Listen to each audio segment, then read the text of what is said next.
जो इस टीम को लीड कर रहा है उसको असैसिनेट करना है।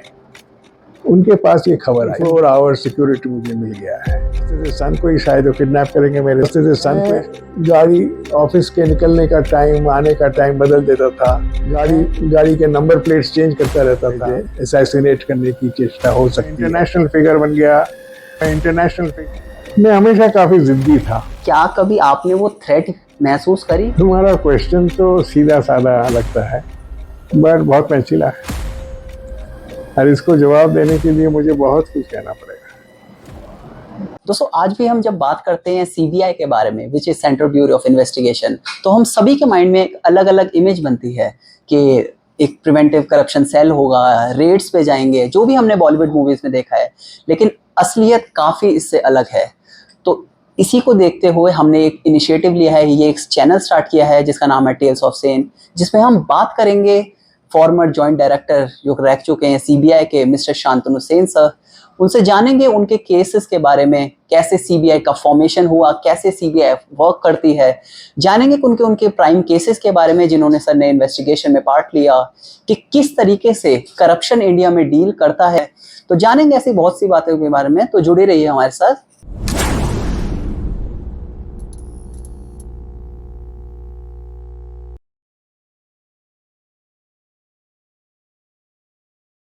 First of all thank you so much sir for giving us this opportunity. Sir, हमारे व्यूअर्स को थोड़ा बताइए, लाइक अपने बारे में थोड़ा बताइए, आपके चाइल्डहुड के बारे में बताइए, एक सीबीआई जॉइंट डायरेक्टर तक की जर्नी आपकी जो रही है उसके बारे में थोड़ा बताइए। मेरा जन्म जयपुर में हुआ। ओके। 27 अप्रैल 1938 और जयपुर में मेरा जो पैदाइश हुआ वो बहुत बड़ा घर था। वो घर मेरे दादाजी ने बनाया था जो जयपुर के दीवान थे। वो बहुत दूरदर्शी थे। जयपुर जो शहर है वो एक वॉल्ड सिटी था और उनको घर वॉल्ड सिटी के अंदर ही मिला हुआ था एज दीवान, पैलेस के पास। तो राजा ने उनको कहा आप इसी घर को खरीद लीजिए। उन्होंने कहा नहीं, मुझे तो आपका वो शिकार वाला लॉज जो है शहर से बाहर बहुत दूर, वो ज़मीन चाहिए, वो लॉज चाहिए और वो ज़मीन चाहिए, मैं उसी को खरीदूंगा, वहीं मैं अपना घर बनाऊंगा। तो उन्होंने फिर दीवानशिप रहती हुई 1970 के आसपास, 1870 के आसपास वो घर बनाया, बहुत बड़ा घर जिसका नाम संसार विला था। उसके बाद मेरी पढ़ाई शुरू हुई। पहले तो कुछ घर में पढ़ाई हुई, फिर 3 साल की उम्र में मेरे स्कूल में दाखिल हो गया, पर मुझे स्कूल पसंद नहीं आया। मैं सारे दिन स्कूल में कहते हैं रोता ही था और इतना रोता था कि प्रिंसिपल ने कहा इनको तो घर ले जाओ, तबीयत खराब हो जाएगा। तो मुझे घर बैठा दिया गया और घर में ही मास्टर जी आते थे, पढ़ाते थे। फिर 7 साल की उम्र में वो स्कूल में फिर दाखिल हुआ। तब केजी में नहीं, क्लास 2 में दाखिल हुआ, स्टैंडर्ड 2। और वहाँ से मेरी पढ़ाई शुरू हुई। 15 साल की उम्र में मैंने सीनियर कैम्ब्रिज पास किया। मैं हमेशा काफ़ी ज़िद्दी था। उसके बाद मैं जयपुर में ही महाराजास कॉलेज में भर्ती हुआ, वहाँ से बीए पास किया। इंग्लिश में अच्छे नंबर थे तो मैं फिर दिल्ली आ गया, हिंदू कॉलेज में भर्ती हुआ और दिल्ली यूनिवर्सिटी से 59 में मैंने एमए पास किया। सर, द हिंदू कॉलेज जो दिल्ली का काफ़ी रिनाउंड कॉलेज हम कह सकते हैं, वहाँ पे भी आपने कुछ पढ़ाया है, तो थोड़ा उसके बारे में आप बताइए। मेरी डिवीज़न तो सेकंड थी, पर मैं स्कूल कॉलेज से फर्स्ट था, तो फ़ौरन मुझे नौकरी लग गई कॉलेज में as lecturer in Hindu College English literature. वो एक लीव वैकेंसी था। उस ज़माने में इंग्लिश लिटरेचर में सेकंड डिवीज़न का बहुत नाम था, फ़ौरन नौकरी सब जगह लगती थी, आपको जाना भी नहीं पड़ता था इंटरव्यू के लिए, अपने मार्क्स भेज दो और कॉलेज में एडमिशन, कॉलेज बुला लेती थी। इसके बाद मुझे पिलानी ने बुलाया। पिलानी में जाकर मैं assistant professor of English literature Birla arts college में लगा, पर मैं वहाँ खुश नहीं था। तो मैंने सोचा अब सिविल सर्विस की परीक्षा दी जाए, तो मैं जयपुर आ गया। जयपुर में कुछ दिन सेंट जेवियर स्कूल में पढ़ाया। उसके बाद मैंने परीक्षा दी सिविल सर्विसेज की। दोनों बार इंटरव्यूज़ मेरे हुए, पर मेरा मेन सर्विसेज में सिलेक्शन नहीं हुआ, कुछ नंबरों से रह गया। तो मैं वापस चला गया पिलानी, लेक्चरर असिस्टेंट प्रोफेसरशिप कर रहा था। फिर यूपीएससी से मेरा कॉल आया जो आपका एक सर्विस में सिलेक्शन हो गया है, वो है स्पेशल पुलिस एस्टेब्लिशमेंट, जिसका नाम आज सीबीआई है। मुझे कुछ पता नहीं था। मैंने पिताजी से पूछा क्या है, उन्होंने कहा वो एक डिटेक्टिव पुलिस है डिटेक्टिव, तुम जाओगे, तुम तो असिस्टेंट प्रोफेसर हो, अभी अच्छी तनख्वाह मिल रही है, जयपुर में ही आसपास हो, कहाँ दिल्ली जाओगे। खैर मैंने स्पेशल पुलिस एस्टेब्लिशमेंट ज्वाइन की। हमको फ़ौरन भेज दिया गया ट्रेनिंग के लिए माउंट आबू में, जहाँ आईपीएस ऑफिसर्स की ट्रेनिंग होती थी। उसके पहले कुछ दिन हम रांची भी रहे, कुछ ट्रेनिंग वहाँ भी मिली। खैर 1 साल बाद ट्रेनिंग करने के बाद हम सीबीआई में वापस आए। फिर हमें महाराष्ट्र भेज दिया गया रेगुलर पुलिस का काम सीखने के लिए, वो भी सीखा 6 महीने के लिए। उसके बाद मेरी कलकत्ते में पोस्टिंग हो गई सीबीआई में।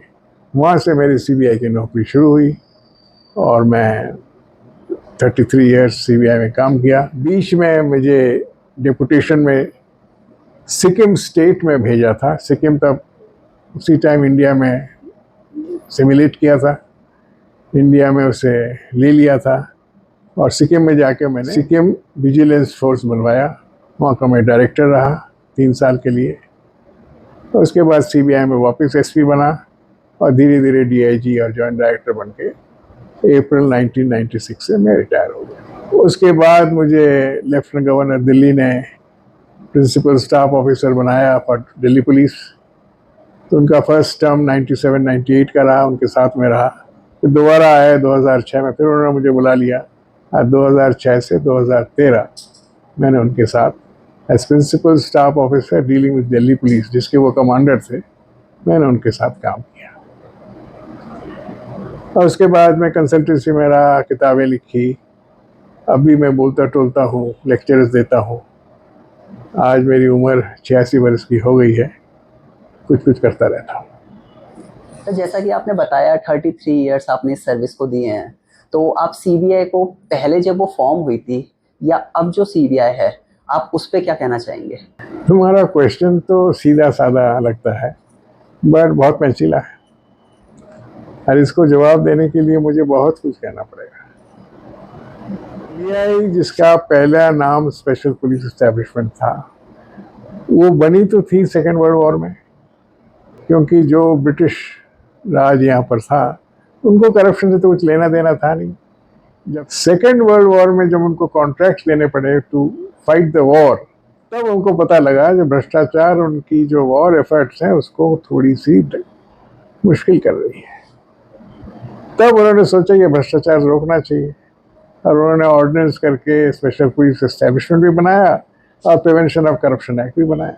और स्पेशल पुलिस एस्टेब्लिशमेंट सिर्फ वॉर डिपार्टमेंट का पार्ट बना, होम मिनिस्ट्री का पार्ट नहीं।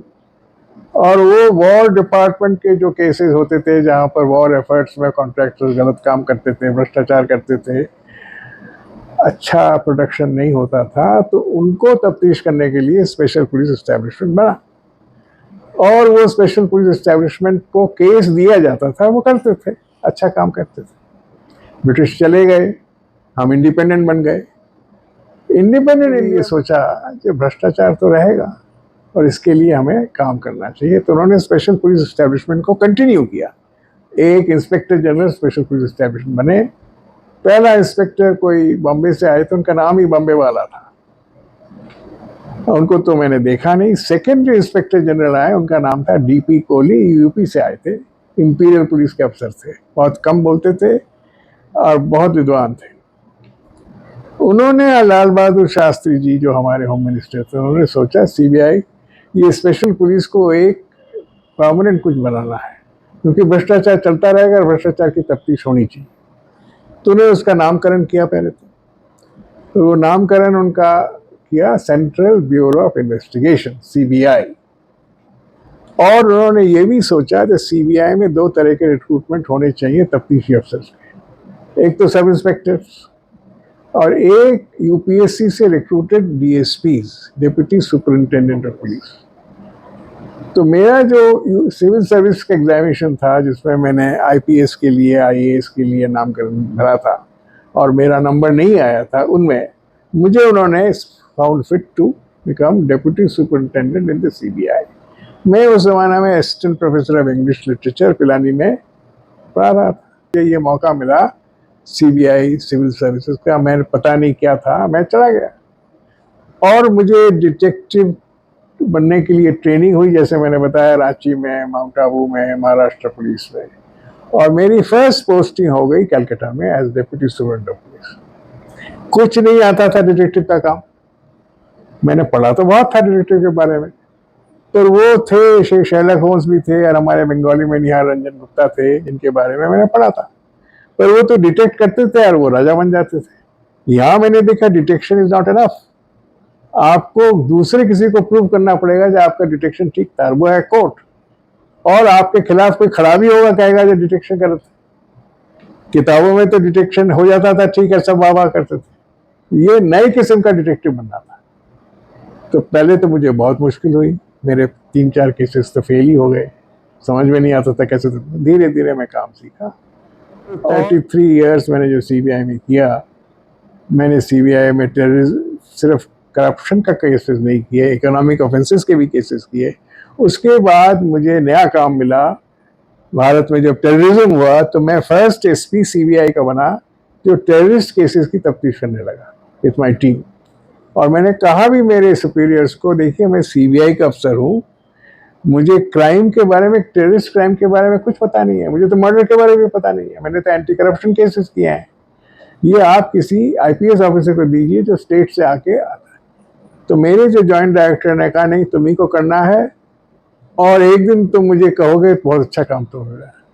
तो मुझे वो गोल्डन टेम्पल में जो सबसे बड़ा इन्वेस्टिगेशन उस जमाने का था, टेररिस्ट अटैक हुआ था, इंडियन आर्मी गई थी उनको पकड़ने के लिए, इसके बारे में मैंने विस्तार से लिखा है सीबीआई इनसाइडर स्पीक्स में। वो केस की तफ्तीश के इंचार्ज बना, मेरे अंडर आईपीएस ऑफिसर्स थे और मैंने वो तफ्तीश की और उसमें मुझे सबसे पहले पता लगा कैसे एंटी टेररिज्म का काम किया जाता है। तो उससे मेरा बिगिनिंग हुआ एंटी टेररिज्म वर्क और उसमें मैंने बहुत नाम कमाया, मैं इंटरनेशनल फिगर बन गया, मुझे बाहर जाना पड़ता था, इंटरपोल अटेंड करता था, चाहे इंग्लैंड जाता न जाता, अमेरिका कनाडा जहाँ सारे खा जाता न जाता, पाकिस्तान के लोग थे जो टेररिज्म फैला रहे थे इंडिया, उनके बारे में तफ्तीश, वो बहुत बड़ा काम था और उस काम से मुझे बहुत अच्छा टाइम कटा। मेरा जो काम टेररिज्म में मैं समझता हूँ इतना ठीक था मेरी टीम का काम, जो आज एक सेपरेट इन्वेस्टिगेशन फोर्स बन गई है जिसका नाम है नेशनल इन्वेस्टिगेटिंग एजेंसी। तो वो मेरा एक बड़ा कंट्रीब्यूशन मैं मानता हूँ, जो मैंने जो एंटी टेररिस्ट सेल सीबीआई का बनाया था वो फेयर ऑर्गेनाइजेशन था, उसने नाम कमाया और उसको सारे स्टेट्स ने कंकरेंस दिया इन्वेस्टिगेशन के लिए, जो सीबीआई जो पहले बनी थी वो आज तक नहीं मिला। आज 9 से 11 स्टेट्स हैं जो सीबीआई को परमिशन नहीं देती है हमारे स्टेट में आने के लिए, क्योंकि वो सीबीआई के तफ्तीश से नाराज है। ये जो तुमने प्रश्न पूछा था जो सीबीआई आज का कैसे हो गया, हमारे टाइम में तो सारे स्टेट्स में सीबीआई तफ्तीश करती थी, CBI was known for its investigation acumen, but आज एटलीस्ट 9 से 11 स्टेट्स हैं जो मानते हैं जो सीबीआई अनफेयर ऑर्गेनाइजेशन है और सीबीआई को तफ्तीश करने का अधिकार वहाँ पर नहीं देते हैं। हाई कोर्ट उनको देती है, सुप्रीम कोर्ट देती है, बट स्टेट्स नहीं देते हैं। ये स्टेट्स, सीबीआई की reputation has taken a hit. And another thing that has happened is जो प्रिवेंशन ऑफ करप्शन एक्ट था उसके काफी चेंजेस हुए हैं। लॉ तो बड़ा स्ट्रिंजेंट हो गया है, लॉ में पेनल्टीज भी बढ़ गए हैं, पर तफ्तीश सीबीआई नहीं कर सकती है जब तक सेंट्रल गवर्नमेंट आदेश दे। तो सीबीआई में ये बहुत बड़ा चेंज हुआ है और ये चेंज को क्वेश्चन किया गया है, पर सुप्रीम कोर्ट ने इसको सुना नहीं अभी तक। 2018 से अपील फाइल करी हुई है, आज इतने साल हो गए हैं, सुप्रीम कोर्ट ने इसको कोई सुनवाई नहीं हुई है और मैं समझता हूँ CBI has now become ineffective. जितनी फ्लेक्सिबिलिटी थी सीबीआई को कम हो गई है।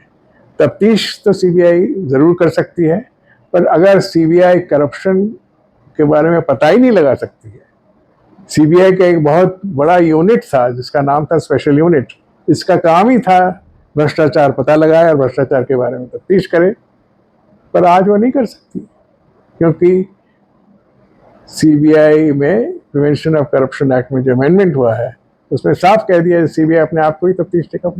तो सर, जैसा आपने हमारे व्यूअर्स को हमें बताया कि इन प्रेजेंट टाइम में सीबीआई क्या हर्डल्स फेस कर रही है, मैं आपसे थोड़ा जानना चाहूँगा कि जितने आपने केसेस देखे हैं टेररिज्म से, जैसा आपने बताया कि प्रेजेंट टाइम में तो एनआईए है जो टेररिस्ट के केस डील करती है, वो उस केस को एंटरटेन कर रही है, लेकिन जब आपने टेररिस्ट केस को डील करा तो क्या कभी आपने वो थ्रेट महसूस करी केस के दौरान, उस इन्वेस्टिगेशन के दौरान? तो कुछ अगर कोई ऐसा किस्सा है तो आप प्लीज़ हमारे व्यूअर्स को बताइए। एंटी टेररिस्ट इन्वेस्टिगेशंस जो सीबीआई ने टेक ओवर किया, वो फर्स्ट वन था जून 1984 में। मैं गोल्डन टेम्पल कॉम्प्लेक्स में जो टेररिस्ट थे उनको निकालने के लिए आर्मी ऑपरेशन हुआ और करीब 1500 लोग पकड़े गए और उसकी तफ्तीश मैंने की। तो 1984 से मैं एंटी टेररिस्ट वर्क में लग गया, हमारी टीम बनी। मैं टीम पंजाब, उसका नाम ही पंजाब सेल हो गया। और मैं पहले तो 3-4 ऑफिसर्स थे, फिर धीरे धीरे करीब बाई 85-86 हम लोग काफ़ी 100 ऑफिसर्स मिल मिला के पूरा स्टाफ था। उसमें डीएसपीज भी थे, इंस्पेक्टर्स भी थे, एसपीज भी थे, 4 एसपीज थे, मैं डीआईजी था। तो 1987 में, फरवरी 1987 में पंजाब नेशनल बैंक जो इंडस्ट्रियल एरिया अहमदाबाद में था, वहाँ एक बड़ी डकैती हुई जो टेररिस्ट ने किया था। और उस ज़माने में सबसे हाईएस्ट सम का लूट हुआ 7 करोड़ रुपए का। उसके पहले भी टेररिस्ट लूट बैंक डकैती कर रहे थे, उदयपुर में किया, पूना में किया, मुंबई में किया, अहमदाबाद में किया, और वो सब सारे स्टेट पुलिस तफ्तीश करती थी। तो ये जब लुधियाना का डकैती, बैंक डकैती हुआ, तो जो हमारे डायरेक्टर थे सीबीआई के, जिनको मैं डायरेक्टली रिपोर्ट करता था, तो वो केस जब हुआ तो उन्होंने लिखा गवर्नमेंट ऑफ इंडिया को कि काफ़ी बैंक डकैतीज हो रहे हैं, इस केस को सीबीआई को तफ्तीश करना चाहिए। उन्होंने सोचा था सीबीआई तफ्तीश करने से सबको पकड़ लेगी और बैंक डकैतीज की जो टीम टेररिस्ट में है उसको एक रुकावट होगी। बहुत सख्त केस था, बड़ा कॉम्प्लेक्स केस था, और मेरी टीम उस केस में लुधियाना में रहती थी, मैं भी जाता था। उसी टाइम तफ्तीश करते हुए मैंने काफ़ी नए तरीके मेरे माइंड में आए। एक तो आया था ये जो टेररिस्ट हैं वो जब कहीं डकैती करते हैं तो उनको प्लान ज़रूर बनाना पड़ता है, और प्लान बनाने के लिए उनको ज़रूर घर लेना पड़ता था, और उनको कौन घर देगा? वहाँ ही घर मिल सकता है जहाँ पर घर तो है पर किराएदार कम है। तो उन सब जगह में मैंने बीट कांस्टेबल्स लगा दिए थे, और करके मैंने उनका डेरा पता लगा के रेड करके, वो तो निकल गए थे पर कुछ एविडेंस हमको मिल गया था, कैमराज एक्सेट्रा, जहाँ उनकी तस्वीर मेरे पास आ गई है। और धीरे धीरे 21 टेररिस्ट जो सिर्फ बैंक लूट करते थे इस टेररिज्म के फोर्स के अंदर, उनको हमने आइडेंटिफाई किए और 11 को अरेस्ट कर पाए, 11-12 को अरेस्ट कर पाए, और अरेस्ट करके उनको चालान किया। उनकी तफ्तीश के बाद उनके खिलाफ काफ़ी मटेरियल लिया, रिकवरीज भी की, गाड़ी रिकवर की, पैसे रिकवर किए, और 12 में से 11 का कन्विक्शन हुआ ट्रायल कोर्ट में, और वो सेंटेंस सुप्रीम कोर्ट ने मेंटेन किया। और द बैकबोन ऑफ द लूट, ये जो सेगमेंट था टेररिस्ट टीम में जो बैंक लूट करती थी, टूट गया। उस ज़माने में हमारे एक जॉइंट डायरेक्टर थे जो पंजाब गए थे इस केस के बारे में कुछ पता लगाने के लिए। उनको खबर मिली, जो उन्होंने अपने किताब में लिखा है, ये काफ़ी रैटल्ड हो गए हैं, और इन्होंने तय किया है, जो पहले वो नहीं सोच सकते थे जो पुलिस ऑफिसर को मारेंगे, उन्होंने तय किया है कि शांतनु सेन जो इस टीम को लीड कर रहा है उसको असैसिनेट करना है। उनके पास ये खबर आई, वो फिर इंटेलिजेंस ब्यूरो ने कंफर्म किया, और मैं जब लौटा पंजाब से एक दिन घर में आके देखा हूँ कि पूरी सिक्योरिटी बैठ गई है, 24 आवर सिक्योरिटी मुझे मिल गया है, और घर के सामने पुलिस बैठी हुई है, और मेरी वाइफ और बच्चे बड़े परेशान, उनका जाना निकलना मुश्किल हो गया, जहाँ निकलते थे वो साथ जाते थे।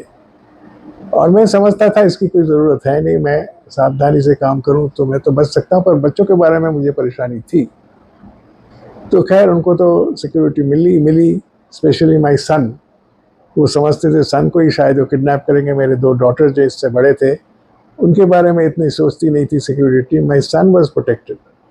वो स्कूल जाता था तो उसके साथ कोई जाता था, और वो यंग था, समझ में ही नहीं आती थी क्यों ये बंदिश उस पर है, और उसके दोस्त भी शायद उसे चिढ़ाते होंगे। खैर ये चलता रहा, और मैं भी एक रिवॉल्वर लेके घूमता था, और मैं गाड़ी ऑफिस के निकलने का टाइम, आने का टाइम बदल देता था, गाड़ी के नंबर प्लेट्स चेंज करता रहता था।